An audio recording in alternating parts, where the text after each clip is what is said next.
Okay, hello everyone. We're calling the Conference Committee on Environment Budget, Senate File 2077 to order. Let the record show that today is Friday, May 9th at 1:33. Quorum is not needed during this time. Quorum will be needed when we are voting for amendment or something related to the bill. So first, I would like to start off, give an introduction of myself, and then have members introduce themselves as well. If co-chair Heintzeman here don't mind, I'll begin with the senator first. Is that? We Okay. won't object today. Sounds good, sounds good. So I'm Senator Hawj. I represent East Side St. Paul. This has been my 12 years in the Senate, and I'm honored to be chair this biennium of the Environment Legacy Committee. And so my district is East Side St. Paul, start from RK to McKnight, and I remind people that that's where the Minnesota Miracle begins. During the Olympic of 1988, the Miracle on Ice.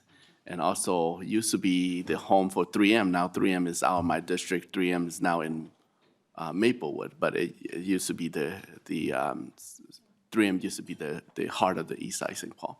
So that's enough of me.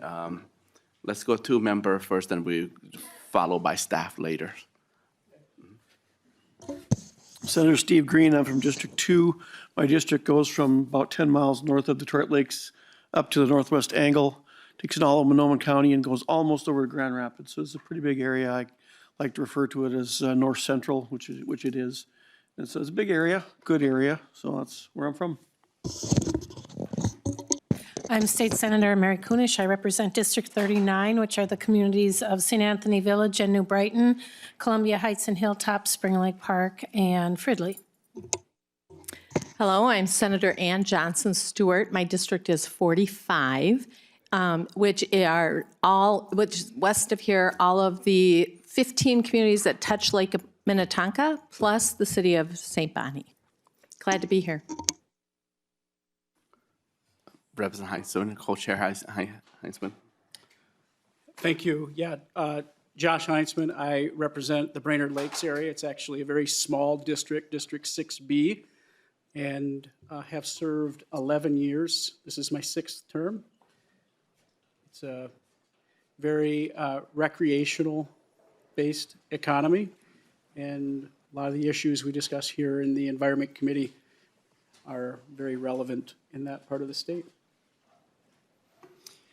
I'm Representative Isaac Schultz. I represent House District 10B in central Minnesota. I have 5 rural counties there. Agriculture is the backbone of my community. In addition to that, 70% of the people who live in my district live in townships. Representative Nathan Nelson. I serve from 11B, so that's parts of Pine, Kanabec, and Chisago counties. And there's a lot of sportsmen in my area, also a lot of agriculture, and that's kind of what drives my area. I'm Representative Peter Fisher. My district is 44A. I butt up against Senator Hur's district, so I've got the communities of Maplewood and all of Little Canada. Hi there, State Rep Christy Purcell. I represent District 58A, which includes the town I live in Northfield, and 5 townships. Representative Lee Finke, District 66A, which is St. Paul, Lauderdale, Falcon Heights, and a portion of Roseville. All right, well, thank you, members, and we'll get to know each other as we go on with this conference committee. Let's go to our partisan staff. Cara Josephson, Committee Administrator. Michael Vu, Legislative Assistant Senator Hawj.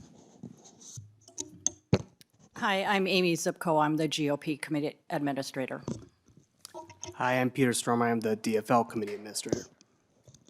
And we also have our researcher, our partisan researcher, Cassie Tomadoff and Victor Flora, who's sitting in the back here. Now let's go to our nonpartisan staff. May start with the House first. I'm Janelle Taylor with House Research. I'm Brad Hagemer with House Fiscal. Ben Stanley, Senate Nonpartisan Council. Dan Mueller, Senate Fiscal. Sounds good. And that's gonna give the highlight to Mr. Mueller there. Did I forget anything? I'll let you. Yes. Thank you. And we have the DFL Research Chelsea behind us. Okay, sounds good. So our agenda today is to walk through the bill side by side by nonpartisan staff, and after that we have testimonies from our agency. So Mr. Mueller, if you can start us off, however you like, you can be there or be down there. I think that'd be fine. Mr. Chairman, I'll be working off the spreadsheet that's in your packet. It shows the Senate positions on the left 2 columns, and then the House positions on the right 2 columns. And Mr. Hagermeyer and I might be going back and forth on a few items, but it will mostly be going through the Senate items here. The Senate had a general fund target of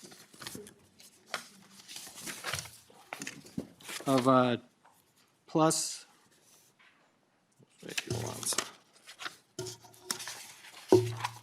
The Senate had a general fund target of minus $1 million in fiscal year 26-27 and plus $2 million in the tails. And the Senate achieved that target through a number of different both pluses and minuses on the general fund side. And I'll let Mr. Hagemeyer talk about the House general fund target. Mr. Chair, the House had a minus $10 million general fund target for the current biennium or the upcoming biennium, and then a 0 target for the tails biennium. And the House achieved that by making reductions to 3 different appropriations in 2025 and letting that balance carry forward. One reduction to DNR, 1 to PCA, 1 to border water and soil resources. Mr. Chairman and members, so starting on the spreadsheet, I'll start going through the change items that are on the Senate side, and then I'll mention if there's any corresponding change items that on the House side that are on the same line. The way the spreadsheet works is we'll be going by agency, and the change items are listed by fund. So the first agency is Pollution Control Agency, and the first items are change items for the general fund, starting on line 16 and 17. These are the operating adjustments that were contained in the governor's budget for the PCA. They equal 446,000 when you include the EQB in 26-27, and then 596,000 in the tails. Next item is on line 18, permitting efficiency. This was an item in the governor's budget. This equals 5 new FTEs in 26-27 and 3 new FTEs that would go on through the tails.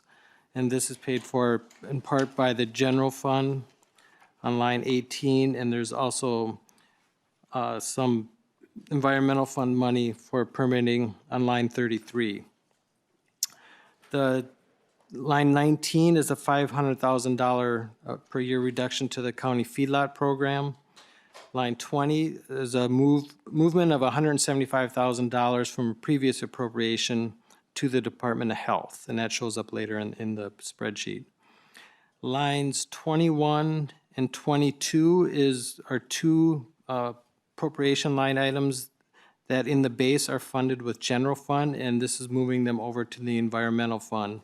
So it shows up as a negative here in general fund, but on lines 39 and 40, it shows up as a positive. So it's just shifting the money for these items from the general fund to the environmental fund.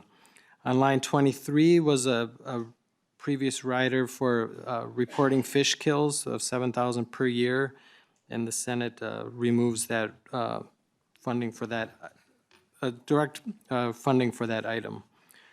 Line 24 is another instance where the money for composting grants. Currently in the base, it's funded by a split of environmental fund and general fund. And line 24 shows removing the 300,000 per year that was coming from the general fund. And on line 41, it moves that to the environmental fund. Line 25 is a Senate item for outreach activities, $200,000 general fund, and later on, going through the policy part of the bill, there's new language that is tied to that. So the total general fund changes on the Senate side nets out to be $736,000 in fiscal year 26-27, and then a minus 944 in the tails. And then you can see on the House column there is their $3 million reduction to a previous appropriation for resilient communities. The environmental fund changes for PCA under lines 31 and 32 are the operating adjustments. You'll see the majority of the PCA is funded with the environmental fund, so the operating adjustments there are much higher than in the general fund. Again, on line 33 is the $1 million in each biennium for new permitting FTEs. The air appropriation increase on line 34, this is in both bills, the House and the Senate. This is tied to a EPA federal requirement that the PCA must increase their permitting, air permitting expenses and their fees for inflation. And again, that's the same in both the House and the Senate bill.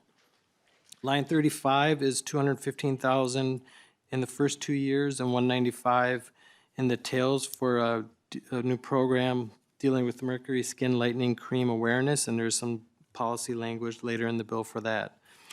Line 37 is a reduction dealing with the old e-waste program, and the reflection of this budget now just means that this is not being paid for separately as a line item in this budget. Line 39 through 41 were all items that were formerly funded with the general fund that are now being funded by the environmental fund. So the new environmental fund spending on the Senate side is $13.585 million in the first biennium, and then $15.274 in the tails. And you'll see on the House side, they have just the money dealing with the air appropriation increase, and that's $1.9 million in first biennium and $2.6 in the tails. Other fund changes for PCA, the first line 47 is the operating adjustment that comes from the remediation fund. That's almost $3 million in the first biennium and 3.3 in the tails. There's a line 48 is a governor's proposal for 2 new FTEs dealing with site assessment backlog on the remediation fund. So that's $700,000 each biennium. And then there's 2 different approaches to the CLIF appropriation. I'll talk about the Senate side. The Senate side makes a direct appropriation of $6.5 million per year, or for just fiscal year 26 and 27. Currently, there is no base amount for CLIF spending, and the House has, I'll let Mr. Hagemeyer explain that. Mr. Chair, the House on line 49 has an extension of the current statutory appropriation that would expire on June 30th of this year. This extends it 4 more years. So, Mr. Chairman, finishing up PCA here, the other fund totals here are about $16.7 million in fiscal year 26-27 for the Senate. Most of that is just continuing the closed landfill investment fund appropriation, and $3.9 million in the tails. The House's only item here is the ongoing appropriation for the closed landfill investment fund, and that's $9 million for each biennium. Next, the bottom part of the page shows the fee changes dealing with PCA, and both sides are just showing the air appropriation increase, and that's the same amount that was being increased from the spending on line 34. The next page, we start with the DNR. Again, the first set of changes are general fund changes. On lines 79 and 80 are the operating adjustments dealing with line 79 is all the divisions of DNR are rolled into this one line. So it's 6.1 million per year in first biennium and 8.156 in the tails. And then there's a separate operating adjustment for the Forest Resource Council at $35,000 in 26-27 and $42,000 in the tails. Line 82 is a general fund reduction dealing with groundwater, and this is being replaced by a fee increase on the groundwater program. And that is shown down on line 105. So that's a general fund reduction that's being replaced by a fee increase that goes into a different account. Line 83 is a one-time appropriation of $160,000 to complete the land transfer. This was from a appropriation previously of $750,000, and the DNR has requested another $160,000 to complete that transfer due to the increased final cost of the land. Line 84 is a general fund reduction to the Aquatic Invasive Species Program, 1.2 million per year, and this is being replaced down on line 106 with a $2.5 million increase tied to the fee increase in the bill for AIS. Line 85 is a Senate item for Sustainable Foraging Task Force. There's two appropriations. This one is $129,000 that goes to DNR, and later on in the spreadsheet, there's another appropriation that goes to the Legislative Coordinating Committee. Line 86 is a reduction to the private landowner technical assistance program in the Division of Forestry. The reduction is $500,000 per year. Line 88 and 89 are two general fund appropriations, Silver Bay Trailhead for $400,000 and the Redhead Mountain Bike Park for $500,000. These were two appropriations that were in the 2023 bill, also from the general fund, but the appropriations expired before they could get off the ground, so this reappropriates those two items. Line 90 is a $500,000 per year reduction to the Whitetail Deer Farm Oversight program within the DNR. Line 91 is a new item that there's some language in the bill, in the policy part of the bill, for outdoor schools for all. It's $500,000 the first year and then $348,000 ongoing. Line 92 is a similar item to what was in the PCA for outreach activities, $225,000, and there's some language in the policy part of the bill that ties to this appropriation. Then I will note on line 95, there is an extension of a previous appropriation for the Dakota County boat launch. $1.2 million was appropriated and hasn't been spent yet. And so this the bill has an extension of that appropriation. So that is shown on line 95 and 96. The Senate has a reduction to a previous appropriation for drought relief tree seedlings and cancels that amount for $3.915 million, and that will cancel back to the general fund. Line 98 is the House reduction that Mr. Hagemeyer talked about, a $5 million reduction to the grasslands and wetlands. This was from a previous appropriation, and that's a $5 million reduction. Next, we have changes to the Natural Resources Fund. Line 103 is a bunch of operating adjustments that go throughout the agency through different divisions and from different accounts. All that is rolled up into one line. On line 103, Natural Resources Funds operating adjustments, it's $8.3 million in the first biennium and $9.3 million in the tails. Lines 105 is dealing with the fee increase to the groundwater program. This is replacing some of the general fund reductions from the same program. Line 106 is tied to the fee increase for the AIS program, and it provides $2.5 million new spending. So after you subtract out the general fund reduction, there'll be about $1.3 million of new money going to the DNR for AIS programs. Lines 109 through 117 are various one-time grants for ATV trails. Lines 110, 109 through 112 are all different grants for different trails through St. Louis County. Line 114 is for $200,000 for the ATV City of Duluth. And then 115 is the Voyager County ATV Trail, St. Louis County, and 116 Prospector Trail, St. Louis County. And then those all come from the dedicated ATV account. And line 117 is a one-time increase to the grant and aid program, also from the ATV account. There's a ongoing increase of $75,000 per year for the motorcycle, off-highway motorcycle grant and aid program on line 118.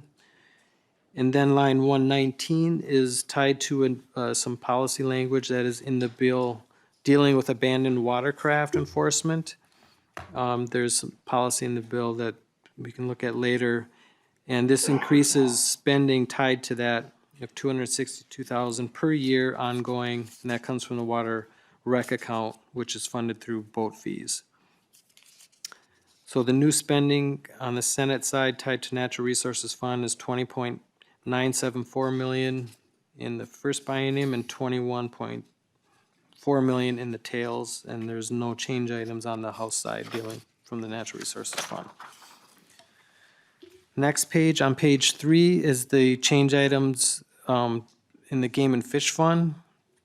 The operating adjustments are on line 125 and 126 of $1.8 million from the Game and Fish operating account in 26-27 and 2.264 in the tails. And then this other account that's in the Game and Fish Fund, the Heritage Enhancement account, has $538,000 increase the first biennium and $510 in the tails. The other item in the Senate bill uses Game and Fish Fund resources is there's a study of muskies in Leech Lake, and that uses $177,000 for that study. There's also an extension of shooting sports facility grants in the Senate side. That's a previous appropriation, and it's extending that availability of about $280,000. So the net increase of Game and Fish Fund is $2.5 million in 26-27 and about $2.8 million in the tails. Other fund change items, there's part of the operating adjustment on line 34 is funded out of the Permanent School Fund, $48,000 in the first biennium and $60,000 in the tails. And then line 135 is another just spending out of a dedicated special revenue account for the abandoned watercraft. This basically spends any fines that they would recover as a result of that new program. Fee changes for the DNR are starting on line 142. The blanks are on the first lines. That was the governor's park fee increase, and that is on neither side, the House or the Senate. The Senate AIS boat fee increase is on line 146. That brings in about $6.45 million the first biennium and $8.6 million in the tails. The groundwater fee increase on line 147 brings in about $3 million in the first biennium and $5.8 in the tails. The Senate bill has a change for hunting and fishing licenses for disabled veterans, and that lowers money going to the Game and Fish Fund. You'll see that on line 148. And then the line 149 is the anticipated recovery of fines and any other expenditures dealing with abandoned watercraft. So the total fees on the Senate side on dealing with DNR is about $9.256 million in 26-27 and $13.9 million in the tails. The next agency is Metropolitan Council. The only change here on the Senate side is an increase of the lottery in lieu account appropriation of $250,000 per year. And there's no change on the House side. The next agency is Minnesota Conservation Corps. Both the Senate and the House side are just, there's no change items, so it's just base funding for that. Next page, top page 4 is Board of Water and Soil Resources. The Senate has a change item of operating adjustment. That is the only change item on the Senate side. On the House side, you'll see on line 196 is the one-time reduction to one of the Working Grasslands program of $2 million. And that is the last item that the House had that gets to their $10 million negative target. The next agency is Minnesota Zoo. The Senate has an operating adjustment of, on line 211, of $1 million in 2627 and about 1.4 in the tails. There's no change on the House side. The Science Museum, both the Senate and the House, has no change to the base funding for that. That is it for the agencies. Other agencies in the bill on the Senate side, you'll see on line 234 through 235. This is the showing the money that is being transferred from the Pollution Control Agency to the Department of Health, $175,000, and it also extends that appropriation. So that's shown on line 235, 236. The other item is on line 238 on the Senate side. This is the second half of the funding for the foraging task force, and this is the amount that goes to the Legislative Coordinating Commission that will help coordinate the task force. So that's $198,000 from the general fund. The other change item that's on the Senate side that is used to get to the Senate target, the Senate eliminates the ongoing transfer of $100,000 per year going to the Metropolitan Landfill Contingency Action Trust account. I think I got that right. But that's $100,000 per year of ongoing transfer, and the Senate repeals that transfer, and the House has that transfer ongoing as part of the base budget. The next page just shows how the House and the Senate gets to the general fund target. You'll see on lines on the Senate columns, there's net increase on the Pollution Control Agency of $736,000, DNR $680,000, Board of Water and Soil Resources $463,000, Minnesota Zoo $1 million. Then there's the negative $200,000 by eliminating the transfer to the Melcat, and then the Legislative Coordinating Commission. So there's $2.9 million of new spending. That is offset by $3.9 million of the one-time reduction. That is how the Senate gets to its $1 million reduction.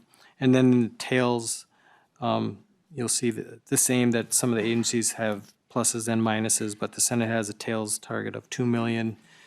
On the House side, on line 271, is the $10 million from the three different reductions that Mr. Hagemeyer talked about. I'll skip down to transfers. On line 593, both the House and the Senate have this is a base transfer of $24 million per year that goes from the environmental fund to the remediation fund. That's in both the House and the Senate, and that's an ongoing transfer that happens each year. As part of the operating increase to the PCA, some money gets transferred from the petroleum tank fund to the environmental fund to help pay for that operating increase. And that's shown on line 595, 596. It's about $1.4 million, $1.36 million in the first biennium and $1.478 million in the tails. Line 598 and 599 just shows the spending that comes from the permanent school fund first must get transferred out of the forced suspense account. The Senate just has different language here than the House. The House does something similar, at least with the base, and the Senate is just showing it a little bit differently. And then on lines 602 through 605, both the House and the Senate shows some transfer of a previous appropriation within the PCA that was going to the general fund for pollution prevention. And there's some revolving loans within those appropriations. So both the House and Senate has those previous appropriations going to the environmental fund where they're better able to work with revolving loans. And that is it for the budget part of the bill, which would be Article 1. I'm going to quickly just talk about the other pages in the spreadsheet, so we can get through that. The Senate does contain the appropriations from the Environment and Natural Resources Trust Fund, and that is in Article 2. And on the spreadsheet, that is covered on pages, let me see, 6 through 13. So I'm not going to go into detail about that. These are just the same recommendations that came from the LCCMR.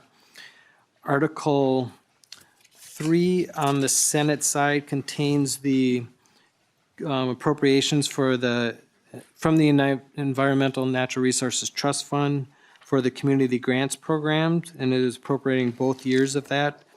And each year is 20, and you'll see that on page 13 of the spreadsheet. Each year of that is $28.18 million for a total of $56 million. The last page of the spreadsheet just shows some extensions that were carried in the Article 2 of the Environment and Natural Resources Trust Fund, and just the tracking of those extensions. And Mr. Chairman, that is it for the spreadsheet.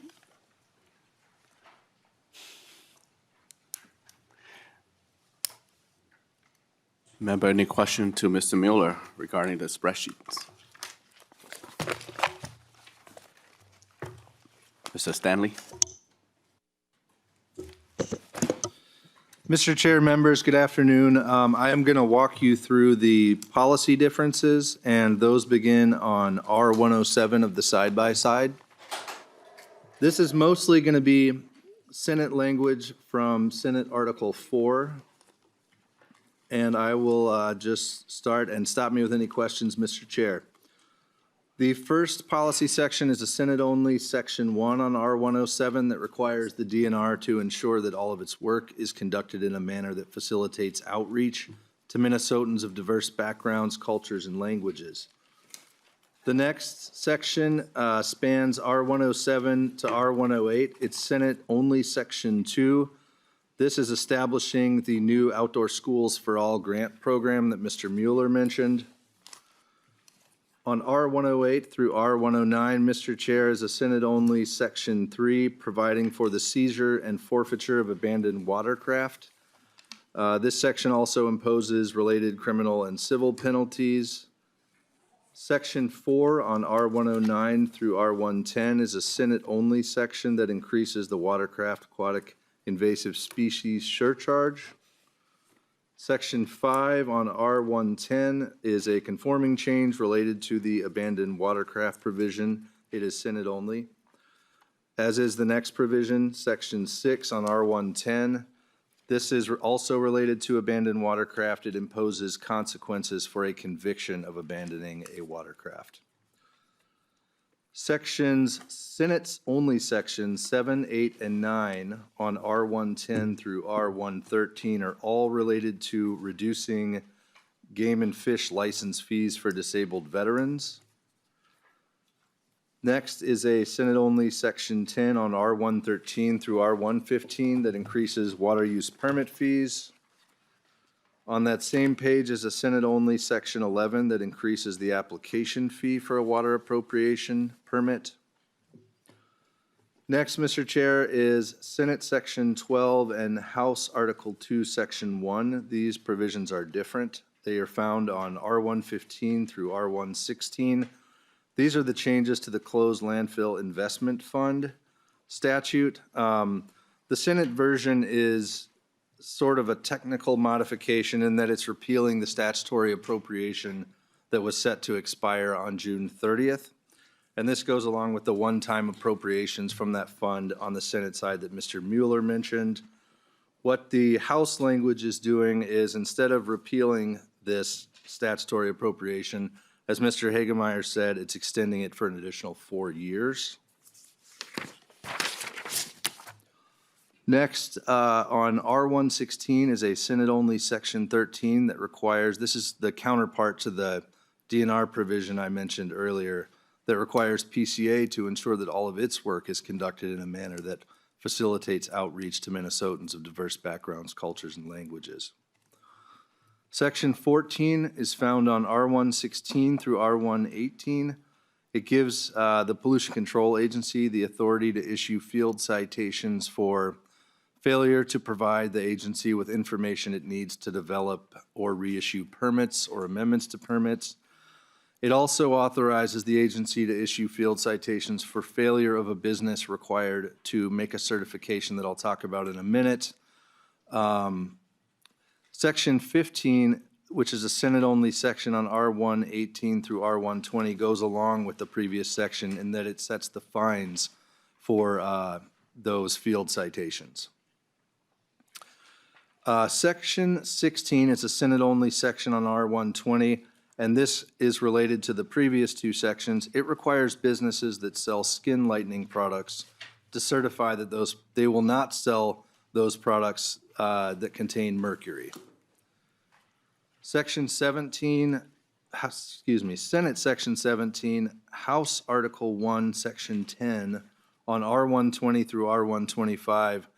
These provisions are different in the two chambers' bills. The Senate version modifies a previous PCA appropriation to extend the availability and to, this is the one that Mr. Mueller mentioned, shift some money from the PCA to the Department of Health.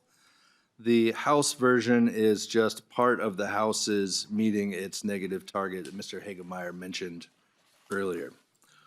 The next section is the only identical section in the policy article, Mr. Chair. It is Senate Section 18, House Article 1, Section 11 on R125 through R130.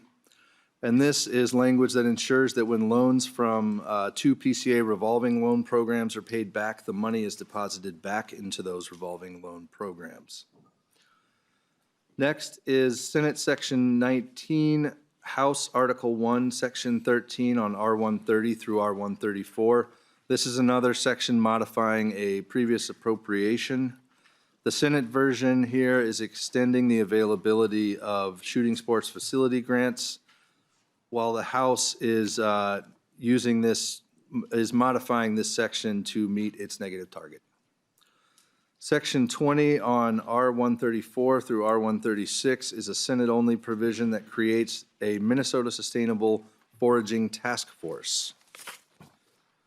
And the final section in this article is Section 21 on the Senate side. It's a Senate-only provision that places a moratorium on rulemaking related to foraging until July 1st of 2027.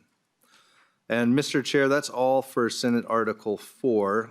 Senate Article 5, which does not have a House counterpart, is the lands article, and it contains what you normally find in a lands bill, and I won't go through it unless the committee wants me to.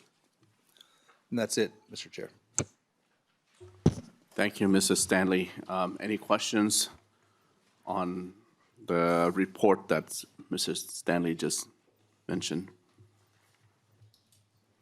Okay, now we go to our testimony from agencies, starting with MPCA, Commissioner Kessler. And welcome, Commissioner. Thank you, Chair Herr and Chair Heintzeman and Chair Fisher and members of the committee. I'm Katrina Kessler, Commissioner of the Minnesota Pollution Control Agency. Thanks for the opportunity to be here with you today. First of all, I want to acknowledge that all of the work you have done is appreciated and that all three chairs and all members of the committees should be commended for the work to get here. So I appreciate that both the House and Senate portions recognize the core work the MPCA does to protect air, land, and water. Thank you for considering critical provisions like the extension of our access to the closed landfill investment fund and the air appropriation increase. I also appreciate that non-controversial or technical budget items were included in both the House and Senate, so just thank you off the top. And you've heard me say this before, and I want to underscore the importance of passing the operating adjustments this year for all the agencies, particularly for the MPCA. I appreciate that this is included in the Senate position, and I hope we can work together to ensure that the essential work that the MPCA is doing at its current levels can continue. And as we work towards shared priorities like permitting reform and permitting efficiency and increased engagement with communities, the operating adjustment becomes even more important. The MPCA first needs adequate funding for our current level of service in order to issue permits more efficiently and keep the same rigorous process in place. I appreciate where areas of the governor's priorities have shown up in each of the chamber's bills, which is detailed in the letter that we've provided to the conference committee. Your engagement and administration throughout the session has been productive and collegial, and I look forward to continuing the partnership as we strive to put Minnesotans first in the final budget bill that works for the environment and the economy. So thank you very much. Thank you, Commissioner. Let's call Assistant Commissioner of DNR, Mr. Bob Meyer.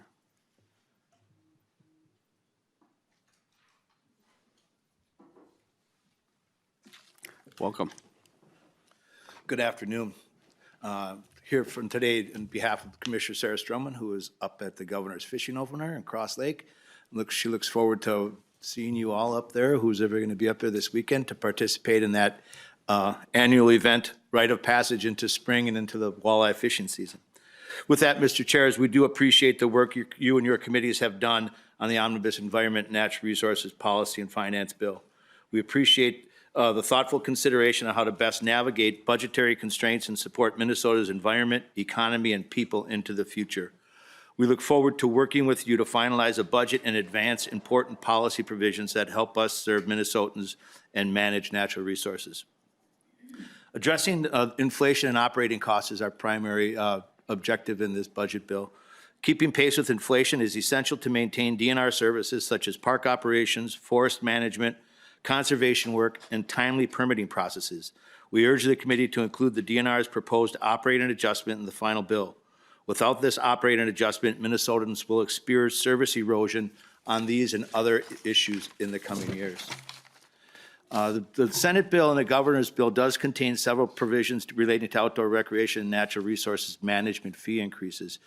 We do appreciate the support from the Senate, including the fee increases, including the groundwater use and AIS surcharge. The House bill does not include any of these fee increases, and we hope you will consider their approach. The groundwater is vital to Minnesota's present and future prosperity, supplying 75% of our drinking water and 90% of the water used for agriculture irrigation. It's critical that we have the services and the staff needed to evaluate these proposals as they move forward and ensure that we have water for everyone, not just the people who are on there, and it's not a last in, first out, or things like that. So we look forward to working with you on that. And also the AIS surcharge. Commissioner Stroman in our conversations this morning wanted me to bring up the fact that in conversations with the Whitefish Area Property Association and other lake associations at the fishing opener, they strongly support the AIS fee surcharge increase, and we hope that you can address that into the future. The park permit fee is not in either bill, but we have been working with Senator Herr on a different proposal contained in Senate File 3307 that at some point in time we hope to be able to communicate with the conference committee on, or bring it up next year. Legal and public safety costs are not on either side of the bill, but we encourage the committee to reconsider funding for legal costs and public safety preparedness. Without funding for legal fees, costs will be forced to be paid from programs and services in areas that are already stretched by general fund pressures, and funding for public safety preparedness is necessary for our conservation officers to be able for general public safety needs and protection of our state assets. The Senate bill also contains a provision that was in the governor's budget for discounted hunting and angling licenses for veterans. Working off of our 100% free disability license program, the DNR and DVA have been working on a proposal that would provide $5 hunting and fishing license fees for disabled veterans from 50% to 99%. This does place continued pressure on the Game and Fish Fund, as the bill as it's written does take those funding sources from the Game and Fish Fund or the other licensed hunters and anglers in the state. And we look forward to working with the committee on resolving those potential impacts into the Game and Fish Fund balances as we move forward.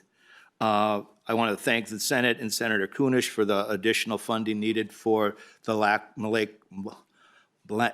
the Mille Lacs Lake land transfer issue. When we first priced that proposal, it was based off of a stale appraisal, and those appraisal costs have increased, so we appreciate the funding to allow us to continue that.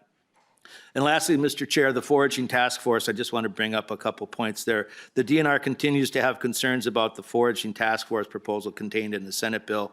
As written, the task force gives a majority voice to consumptive users of public lands while excluding the voices of those who use public lands for non-consumptive uses. In addition, the language would prohibit the DNR from setting limits on foraging activities unless supported by data. This is vague and inconsistent with best practices related to conservation and resource management. As a resource management agency, we set harvest limits on many types of resources, particularly fish, wildlife, plants, and water. Determined appropriate limits involve a variety of information, including scientific data, contextual information, and social factors. We look forward to working with the conference committee to resolve these issues and coming up with a budget that is great for all Minnesotans. Thank you. Thank you, Assistant Commissioner. Next, I'd like to call Ms. Andrea Fish from the Board of Water, or Bowser in short.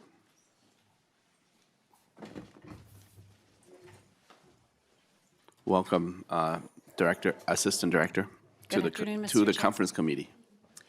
Thank you, Mr. Chair and members. My name is Andrea Fish. I'm Assistant Director at the Board of Water and Soil Resources. Thank you for letting us come here today.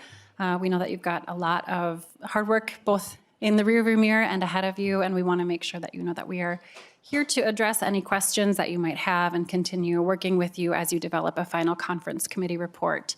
Executive Director John Jaski was not able to be here today, but he did provide a letter that should be in your documents today. And I just wanted to make sure to share a couple of the key comments on the record.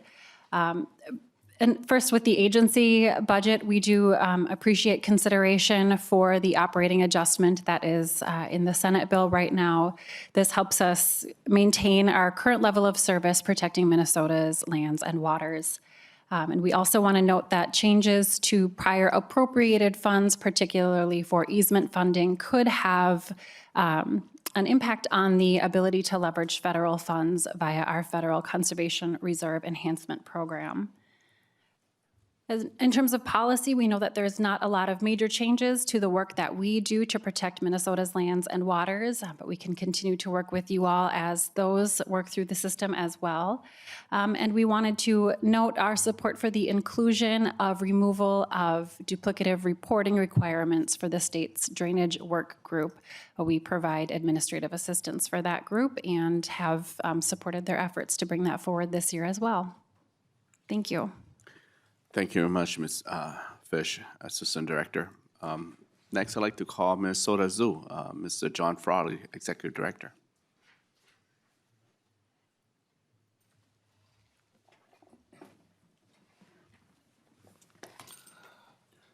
Welcome, Mr. Frawley. Thank you, Mr. Chair, co-chairs, committee members, and staff. Thank you for the time and for your work. John Frawley, Director of the Minnesota Zoo. We have submitted a letter to all of you that should be in your folders regarding the zoo's budget position. As a reminder, the Minnesota Zoo is a really unique state agency. Approximately 1/3 of our funding comes from the state, and the rest, 2/3 of it, is revenue we have to earn ourselves through retail events in our gate. So it's a very unique state agency. That 2/3 we run kind of like a Main Street business. The 1/3 that comes from the state is critical because that 1/3 is what helps us power raising the 2/3 of our budget. So it's a very unique situation. The letter you received outlines the current governor's recommendation. That recommendation for the Minnesota Zoo creates about a $6 million shortfall over the upcoming biennium.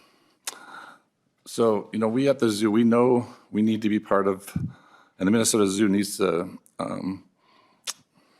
play a role in helping the state deliver a balanced budget. And so to respond to this, over the last month, we have started preparing a FY26 budget approach that cuts over $2 million to current operation at the Minnesota Zoo.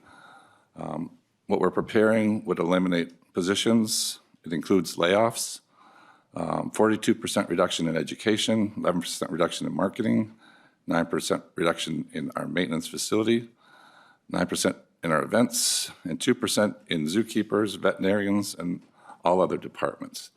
So we are starting to work on the reductions that I think we need to do to help inform the budget.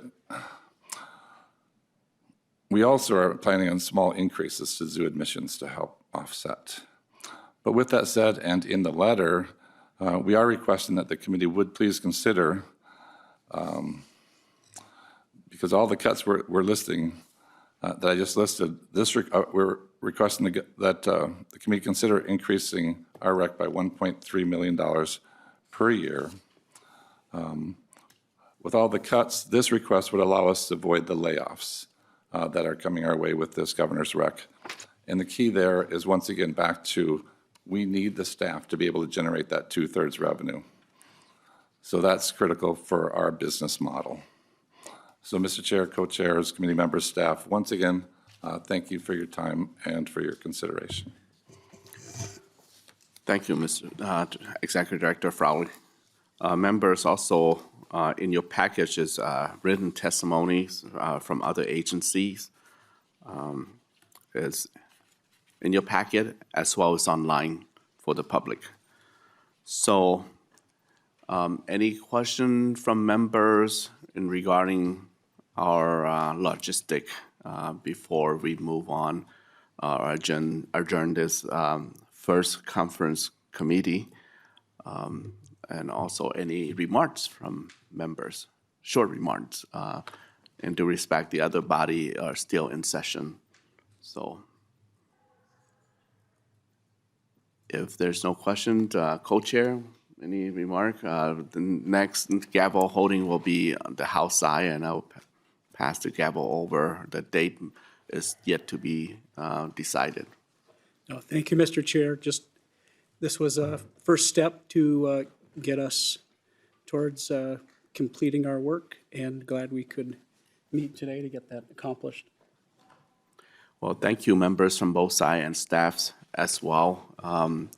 It could be a short negotiation, or it could be a long negotiation. From the Senate side, my perspective is like, I'd like to get it done before the end of the session. So thank you, and meeting is adjourned.